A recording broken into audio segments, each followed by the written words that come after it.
Hello champion, कैसे हैं आप सब। मैंने कई बार कहा है ना कि मेंस और आपके रिजल्ट के बीच में आंसर राइटिंग एक बहुत बड़ा दीवार है। उसको अगर सही तरीके से आप भेद नहीं पाए तो आप कितने भी नॉलेजेबल हैं, आपके पास कितना भी ज्ञान है, कोई फर्क नहीं पड़ता, क्योंकि वहां आप बैठ के नहीं बताएंगे सामने वाले को कि हम ये जानते हैं, हमको ऐसे ऐसे लिखना था। आप जो कॉपी में लिखेंगे उसी आधार पे आपकी सारी चीजों को तय किया जाएगा। तो कॉपी में लिखना एक कला है, एक आर्ट है, जिसको आप कम नॉलेज में भी कर सकते हैं और बहुत नॉलेज रख के भी नहीं कर सकते।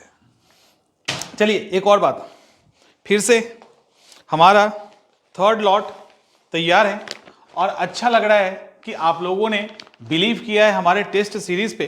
तो ये सब फिर से रेडी हो गया है और भी कई सारे पड़े हैं। तो जिनको भी टेस्ट सीरीज मंगवाना है, अगर आप लोग ऑफलाइन देना चाहते हैं, पटना में नहीं है, तो आप मंगवा सकते हैं। आप कॉल कर लीजिएगा। ऑनलाइन देना है तो ऑनलाइन तो अवेलेबल है। उसी ऑनलाइन का एक आंसर हम आपको दिखाने जा रहे हैं, उसी का एक आंसर दिखाने जा रहे हैं। और क्यों जरूरी है, क्योंकि इस स्टूडेंट का जब मैंने आंसर चेक किया तो मुझे यह लगा कि इसके पास नॉलेज अच्छा खासा है, बढ़िया नॉलेज है। नॉलेज इतना है कि आराम से मीन्स निकल जाएगा। और एक और चीज,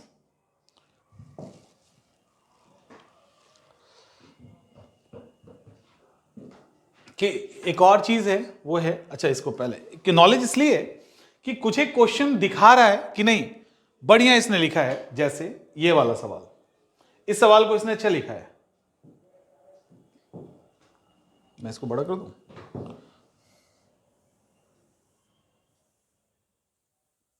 इस सवाल को, ये सवाल क्या है कि अंग्रेजों ने भारत को क्यों छोड़ा, अंग्रेजों ने भारत को क्यों आजादी दी, इस पर सवाल है। मैं इसको भी पढ़ूंगा नहीं, ये बस आपको हम बताने के लिए इन्होंने जो प्रेजेंट किया है ना, अमेरिकी स्वतंत्रता के बाद अंग्रेजी सामरिक स्थिति सारे उपनिवेश के सामने दृष्टिगोचर हो गई थी। दूसरा, फ्रांस की राज्य क्रांति, प्रथम विश्व युद्ध में यद्यपि मित्र राष्ट्रों जिसमें ब्रिटेन भी शामिल था की जीत हुई, परंतु आर्थिक रूप से, सैन्य रूप से बहुत क्षति हुई।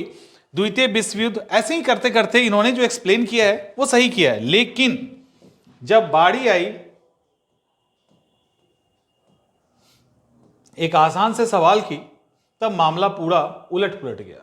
और सवाल यही है, सवाल यही है। ठीक है, देखिए सवाल क्या है। सवाल क्या है, सवाल जो टेस्ट है उसका दूसरा, उसका आई थिंक दूसरा सवाल है। उसमें जो और करके सवाल पूछा गया था वो है। सवाल क्या था कि 1857, सुन लीजिए अच्छे से, 1857 की क्रांति के प्रकृति, उसके नेचर को बताते हुए वो भारत का क्या वो भारत का पहला स्वाधीनता संग्राम था। इसमें नहीं है ना, इसमें सेकेंड वाला है। जो पहला टेस्ट हुआ था ना, उसका एक सवाल देना, क्योंकि ये तो लगता है कि सब नया वाला है ना। है इसमें, अच्छा कहाँ है, कहाँ ढूंढे ये बताओ। है तो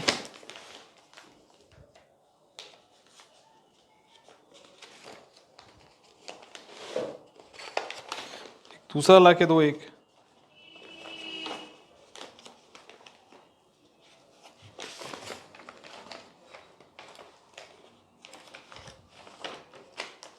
ये सब तो पुराना लग रहा है।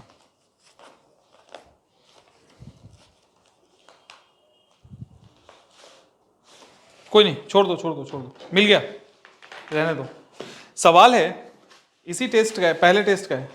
ठीक है, सवाल है और देखिए जवाब क्या है। क्वेश्चन नंबर 2 का और है, 1857 की क्रांति की प्रकृति का उल्लेख करते हुए बताएं कि क्या इसे भारत का पहला स्वाधीनता आंदोलन कहा जा सकता है।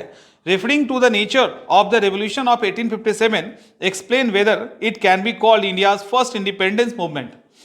तो इसमें क्या करना है हमको, भारत की प्रकृति, 1857 के आंदोलन की प्रकृति बतानी है। और दूसरा, क्या इसको पहला फ्रीडम मूवमेंट कहेंगे, ये हमको प्रूफ करना है। अच्छा ये मैंने निकाल दिया, इसको डाल देना जिसका ही है।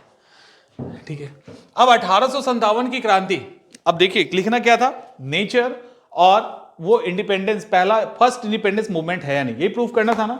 देखिए क्या प्रूफ हुआ है, प्रूफ क्या हुआ है ये देखिए। 1857 का कारण पूछा गया है नहीं, ठीक है। दूसरा, अब कारण ही खत्म हो गया ना, कारण जब खत्म हुआ तो कहानी खत्म हो गई, सब कट जाएगा। अब इसके बाद अब ये कारण चल रहा है, देखिए उसके बाद असफलता के कारण बताओ, पूछा गया है। आगे लीजिए, 1857 का परिणाम पूछा गया है, पूछा गया है, बताओ। इसके बाद इतना लिखना, इतना इन्होंने लिखा है, इतना मेहनत किया है, और सब का सब बिना काम का है, किसी काम का नहीं है, कोई स्कोर नहीं मिल रहा है इसमें। अब 1-2 नंबर मिल जाना स्कोर नहीं कहते ना, अब वो तो आपने लिखा है तो मिल ही जाएगा कुछ ना कुछ, यहां नहीं मिलेगा वहां मिलेगा, यहां तो हम पूरा काटेंगे इसको। ये देखिए, हाँ ये अलग बात है, मैंने फीडबैक दे दिया है। भारत छोड़ो आंदोलन एवं बिहार, अब बताइए कहां भारत छोड़ो आंदोलन में बिहार की बात है? इतना मेहनत से इन्होंने इसको इतना लिखा है, मैंने मुझे मेहनत देख के लग रहा था कि कितना कष्ट हुआ होगा लिखने में। भारत छोड़ो आंदोलन में बिहार की भागीदारी,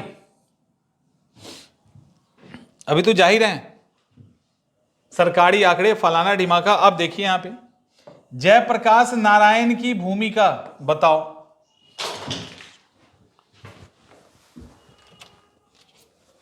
जयप्रकाश नारायण की भूमिका बताइए, कहां से इस क्वेश्चन से कोई रिलेशन है?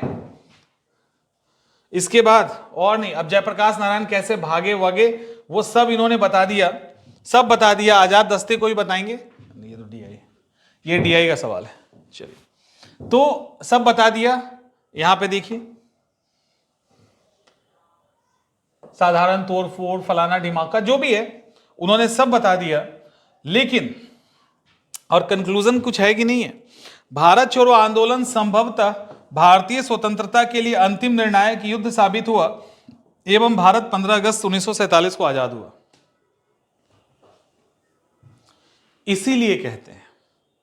और इसके अंदर आपको क्या लगता है, जो कंटेंट है सब एक पर एक है, कोई कमी नहीं है, कोई कमी नहीं, लेकिन क्वेश्चन कुछ और है, जवाब कुछ और है। और ऐसे अगर आप में से कोई भी आंसर लिखेगा तो वो तो खुश हो जाएगा कि हमने भर भर के दिया है, कुछ भी नहीं छोड़ा। एक बात बताओ, ना ही इसमें कारण पूछा गया, ना ही असफलता का कारण पूछा गया, ना ही परिणाम पूछा गया, ना ही बिहार का योगदान पूछा गया, वो सब कुछ है इसके अंदर, ना ही आजाद दस्ता पूछा गया, और जो नहीं पूछा गया वो सब है। लेकिन 1857 के आंदोलन की प्रकृति पूछी गई।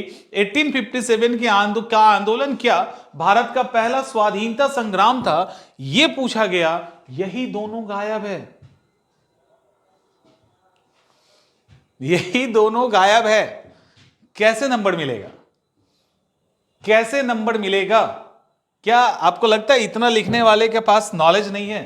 सरकारी डाटा सब कुछ दे दिया, लेकिन दिया किसी और चीज के लिए, पूछा कुछ और गया था। तो ऐसी गलती प्लीज ना करें, कोई फायदा नहीं है, सारा मेहनत बेकार हो जाएगा। आंसर राइटिंग इंप्रूव कर लो। और एक और बात बताते हैं, टेस्ट सीरीज से आंसर राइटिंग इंप्रूव नहीं होता है। टेस्ट सीरीज से आपके सीखे हुए आंसर के अंदर इंप्रूवमेंट होता है।